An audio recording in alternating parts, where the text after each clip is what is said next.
Сәлеметсіңдер ме балақайлар? Балалық шақтың балдырғаны атты танымдық сағаттың бүгінгі айдарын кел ойнайық балақай деп аталады. Бұл айдардың мақсаты қазақ халқының ұлттық ойындары туралы айтылмақ.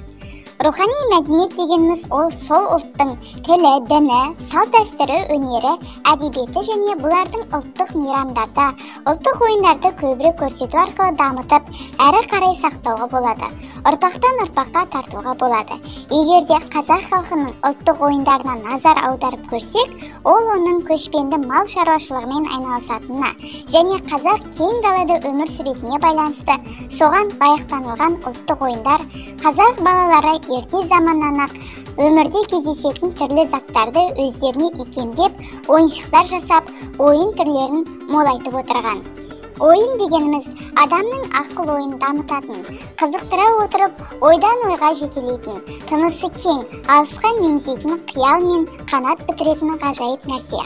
Қазақ халқының ұлы ойшылы Абай Құнанбаев айтпақшы, ойын ойнап ән салмай, өсер бала болар ма деп айтқандай, баланың өмірінде ойын ерекше орын алады.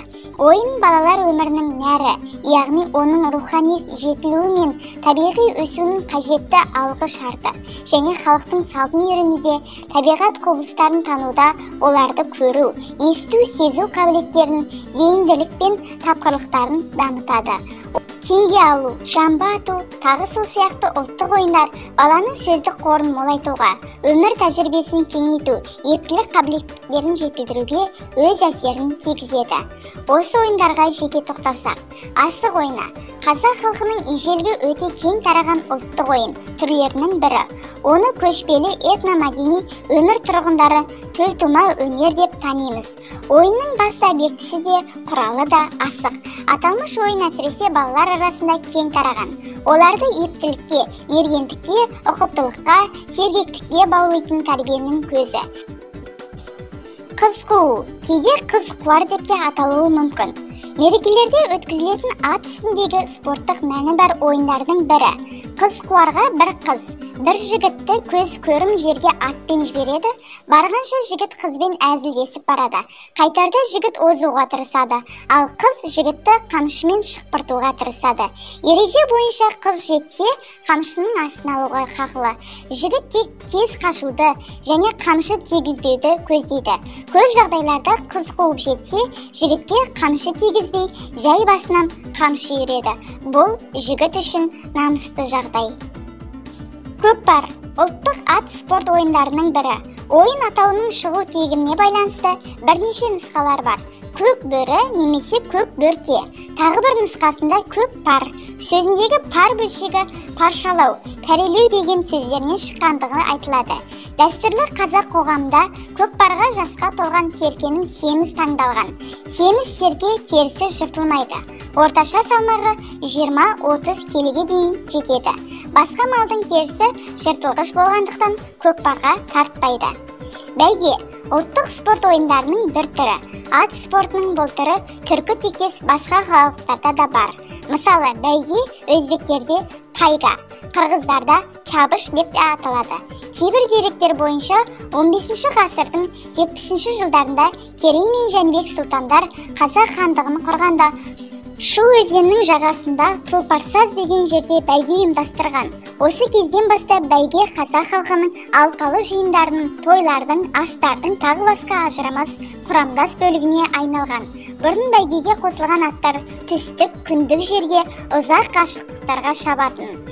1957 жылы Қазақстанда қабылданған ереже бойынша құнан бәйге 1200, 1500, 1600, 1800, 2000 метр қашықтыққа дейін, дөнен бәйге 2400, 3000, 3200, 4000, 4800 метр қашықтыққа дейін, ат бәйгесі 5000, 8000, 10000 метр қашықтықтарда өткізіледі. Көбінесе қашықтық төрешілер алқасының шешімі бойынша бәйгеленген ипподром айналымының ұзындығына байланысты белгіленеді.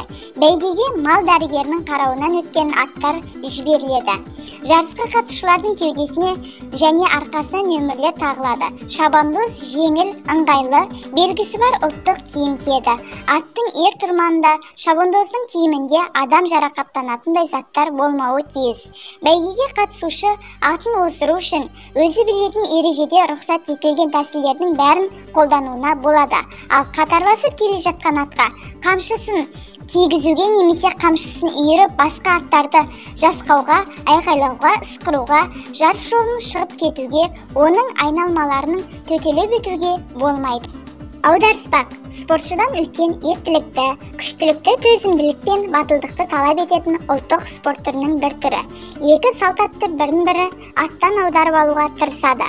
Аударыспаққа тәртіп бойынша ат үстіндегі айқасты жақсы меңгерген, тиянақты дайындығы бар спортшылар ғана қатыса алады. Ал дайындығы жеткіліксіз, тәжірибесі аз спортшылар үшін бұл өте қиын. Сондықтан да қазіргі тәртіп бойынша сайысқа 18 жасқа толғандар ғана қатыса алады. Сайысқа қатысушылар үшін салмақтық категория бөлінеді. Аударыспаққа салмақтық категорияны енгізудің мақсаты қатысушыларға неғұрлым теңдік жағдай туғызу. Теңгелу бозбалалар мен жігіттердің атпен ойнайтын ойны, көбіне қыз ұзатылатын және сүндет тойлардың думанында ойналады. Жігіттің атқа мықтылығы, ат үстіндегі самдағай әрекеті, денесін игеріп, билеп алған ептілігі сынға алынады. Теңгені іліп ала алмай, аттан ауып қалып жататындар да көп болады. Жамбы ату қазақ халқында кең тараған мергендік сынның бір түрі. Атпен шауып келе жатып, жігіттер екпінін бәсеңдетпестен құрулы бақан үстіндегі нысананы атып құлатуға тиісті болған. Ереже бойынша жігіттер сөреде өз сәйгүліктерінің жанында болады. Төреші белгі берісімен олар аттарын тез ерттеп, шаба жөнеліп, жолындағы нысаналарды атып құлатуға тиісті. Мәдениет ұлттың бет бейнесі, рухани болмысы, жаны, ақыл-ойы, парасаты. Өркениетті ұлт ең алдымен тарихымен, мәдениетімен, ұлтын ұлықтаған ұлы тұлғаларымен, әлемдік мәдениеттің алтын қорына қосқан үлкенді-кішілі үлесімен мақтанады. Сөйтіп, тек өзінің ұлттық төл мәдениеті арқылы ғана басқаға танылады деп, елбасы ұлттық құндылығымызды саралап өткен. Қазақ халқында тәрбие тал бесіктен деген ұлағат сөз бар балақайлар. Осы біздің қазақи салт дәстүрімізді, ұлттық ойындарымызды есімізде сақтап, болашақ ұрпақтарға дәріптеуге үлесімізді қоса жүрейік. Бүгінгі біздің айдарымыз өз мәресіне жетті. Келесі кездескенше сау болыңдар, балалар.